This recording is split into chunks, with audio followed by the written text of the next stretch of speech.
On va dire en gros, la saison est terminée. Donc la saison est terminée après cette saison, donc maintenant j'enchaîne là sur GLT. Et beaucoup de travail qui arrive, beaucoup de travail individuel. Après, je vais quand même passer au Summer League, je vais pas jouer mais je vais y passer. Je vais m'entraîner avec l'équipe. Et après ça, j'ai un programme avec les Washington Wizards. Voilà. Donc j'ai 3 coachs, donc c'est du travail, c'est du basket. Après ma remise en forme, j'ai déjà mon préparateur physique, donc ils font confiance à Sébastien à ce niveau-là. Et c'est vraiment après basket, tout ça, c'est beaucoup de travail avec d'autres sports aussi, du tennis, pour la coordination, de la boxe, pour le cardio. Donc j'ai différents trucs qui arrivent, donc voilà. C'est l'année prochaine faire une grosse saison, viser les playoffs avec mon équipe. Puis après il y a aussi, il faut pas se mentir, il y a mon contrat qui arrive.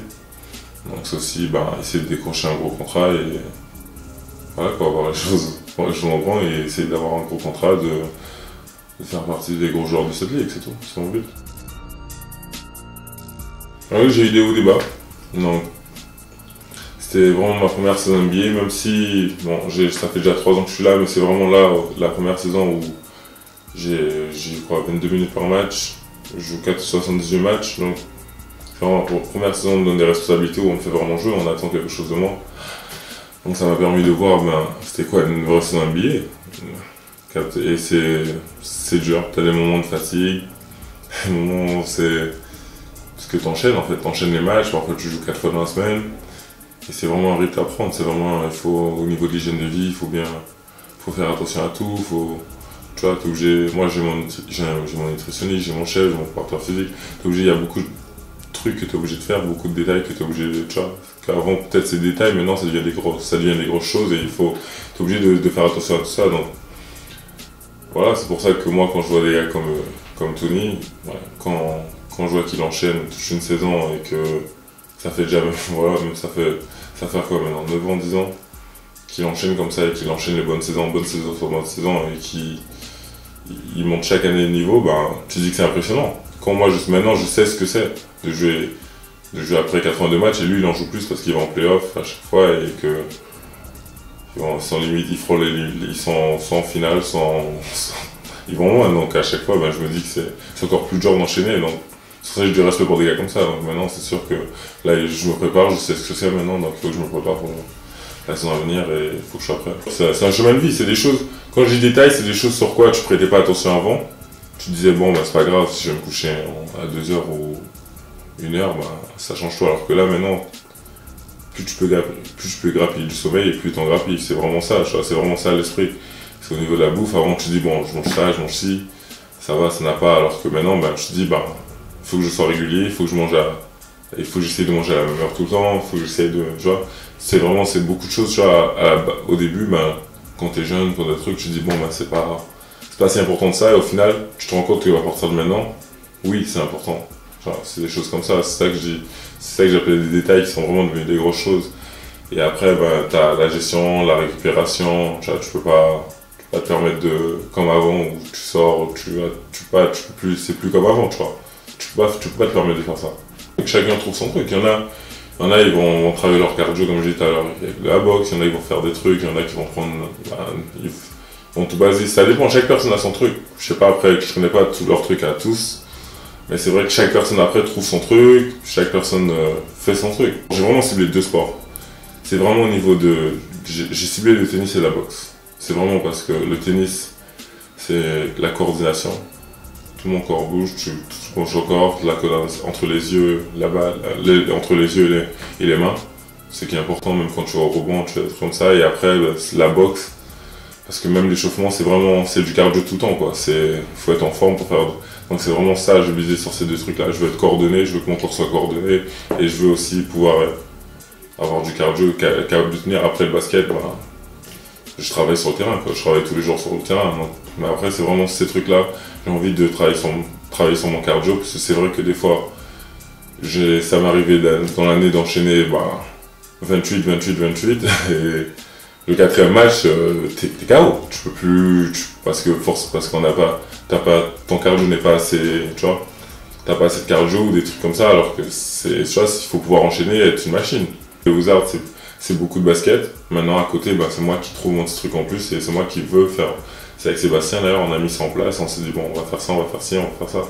On prend la décision à deux, on rencontre les nutritionnistes, les Wizards m'en avaient conseillé en début d'année, j'ai commencé à travailler avec lui, après bon là maintenant, là je vais voir si j'en trouve un nouveau, ça c'est vraiment, c'est avec Sébastien, c'est vrai que je fais tout ce truc là, tous les à côté, comme ça c'est beaucoup avec Sébastien.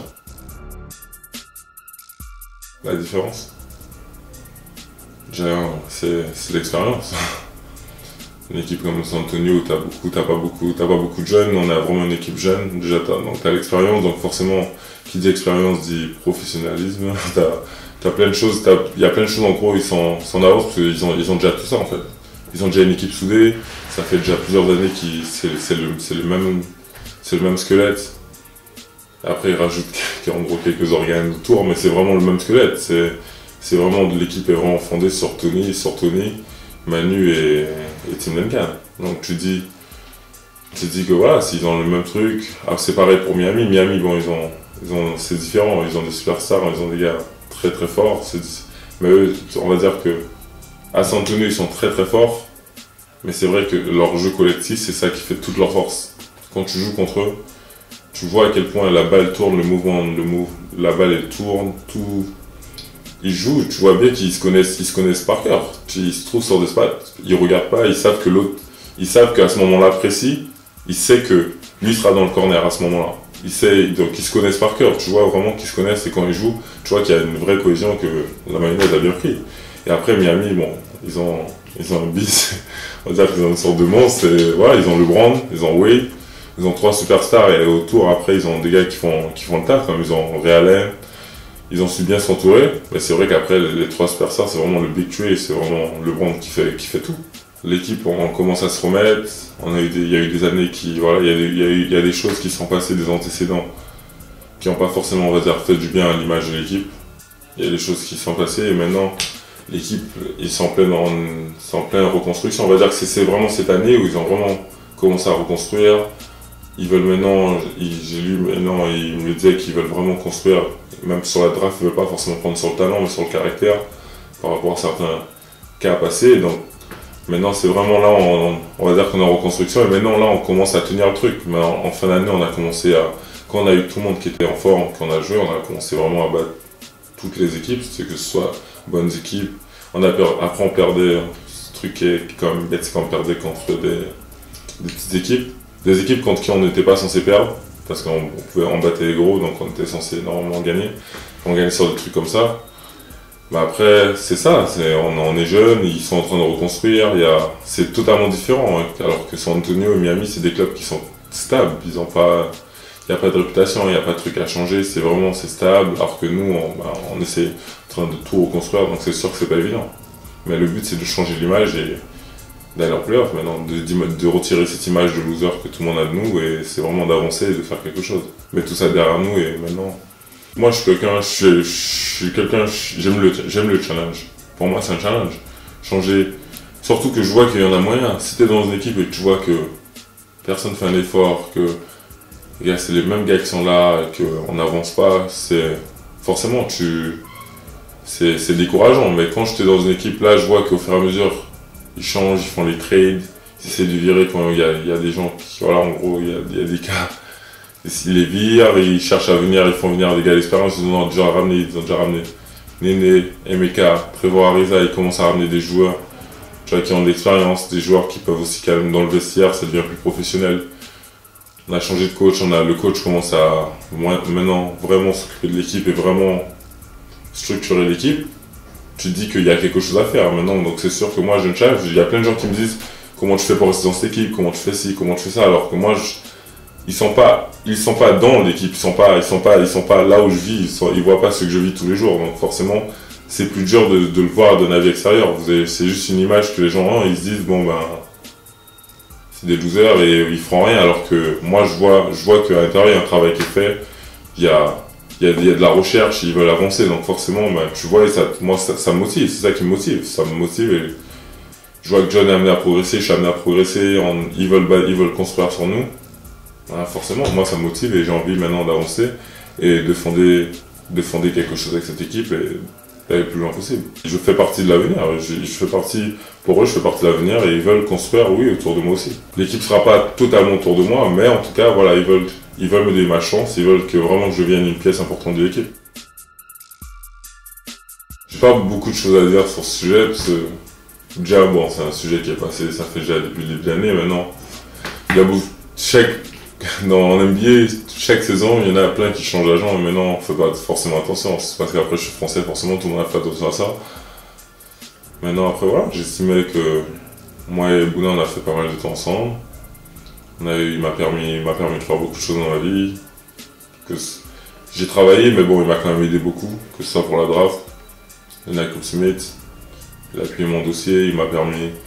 Donc il a fait beaucoup de choses pour moi, il a été là, c'est des choses qui étaient des tournants qui ont été importants pour moi dans ma vie. C'est sûr que la draft c'est un gros tournant de ma vie, ça change toute ma vie. Maintenant voilà, il y a des choses sur quoi je pense on n'est pas tombé d'accord et voilà, on a pris la décision après de se séparer et donc, voilà, c'est juste ça. Déjà quand tu changes d'agent, t'as 2 semaines en gros, t'es obligé d'attendre 2 semaines. En NBA, t'es obligé d'attendre 2 semaines avant de reprendre un nouvel agent. Et pendant toutes ces 2 semaines, j'ai eu je crois, tout le top 10 des agents qui sont venus me voir. J'en ai eu 10 donc, qui sont venus me voir. Donc, il y a eu l'agent de John qui a essayé, il y a eu l'agent de Kevin Garnett, il y a eu donc, alors je me dis d'un côté, n'importe quel agent j'aurais pris celui de Kevin Garnett, tout le monde aurait dit, bah, il a pris en même temps le même agent que Kevin Garnett. J'aurais pris celui de John et de Néné, on m'aurait dit, bah, il a pris le même agent que John, ils jouent ensemble, c'est pour ça. Donc, en même temps, ça peut pas être, je pense pas que c'est objectif, parce qu'au final, quoi que j'aurais fait, en fait, les gens m'auraient dit quelque chose. Donc, je me dis juste, j'ai juste choisi un agent, il y a eu un bon feeling avec Rich. On s'est rencontrés, donc après ça, je sais pas, une semaine après, on s'est rencontrés, on a commencé à parler. Et après, bah, le feeling est passé, il a rencontré mes parents, le feeling est passé. Son projet, son plan de travail pour moi, tout ce qu'il a à me proposer m'a plu. Donc après, je me suis lancé, je me suis dit, bon, bah, je pense que pour l'instant, bah, je travaille avec. Je vais aller à Dallas voir Rodrigue. Et en même temps, bah, le voir parce que j'étais à Dallas. Et finalement, ça s'est pas fait. Donc je l'ai pas vu. Mais je pense que je verrai sûrement après la draft. Quand moi je retournerai aux États-Unis. Moi, mon pronostic, je pense qu'il sera de toute façon. Il sera top 15, voire top 10. Moi, je pense qu'il sera top 10.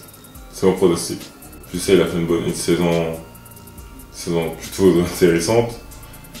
Donc maintenant, on verra. Maintenant, moi, en tout cas, je suis confiant. J'ai entendu un peu Megiem, on en a un peu parlé.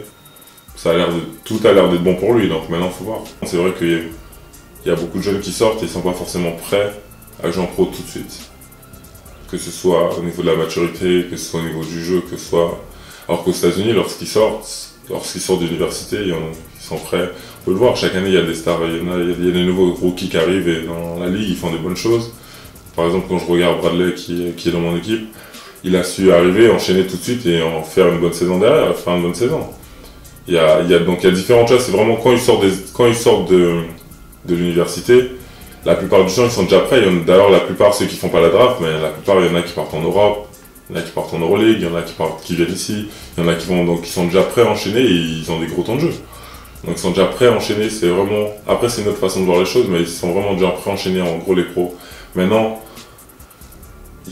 en France, généralement, on prend un petit temps quand même si c'est vrai que moi, quand je suis sorti des espoirs, j'étais pas forcément prêt l'année tout de suite. J'ai fait une année de transition avec les pros, où j'ai vu qu'est-ce que c'était. Et l'année d'après, j'ai enchaîné et ça m'a permis de prendre en maturité, être avec un gros pro. Et donc maintenant, Rudy, ça, à ce niveau-là, je pense qu'il va progresser sur ça. C'est pas inquiétant, c'est juste, ça arrive, c'était comme ça arrive, je sais pas, c'est pas, moi je m'inquiète pas à ce niveau-là, je me dis juste que au bout d'un moment qu'il va arriver dans une équipe où tout le monde sera professionnel, tout le monde sera pro, t'arrives en NBA, il sait que c'est plus comme avant. Maintenant, à partir de maintenant, t'es dans la plus grande ligue du monde et il faut que tu te réveilles et ça, à ce niveau-là, je m'inquiète pas pour lui.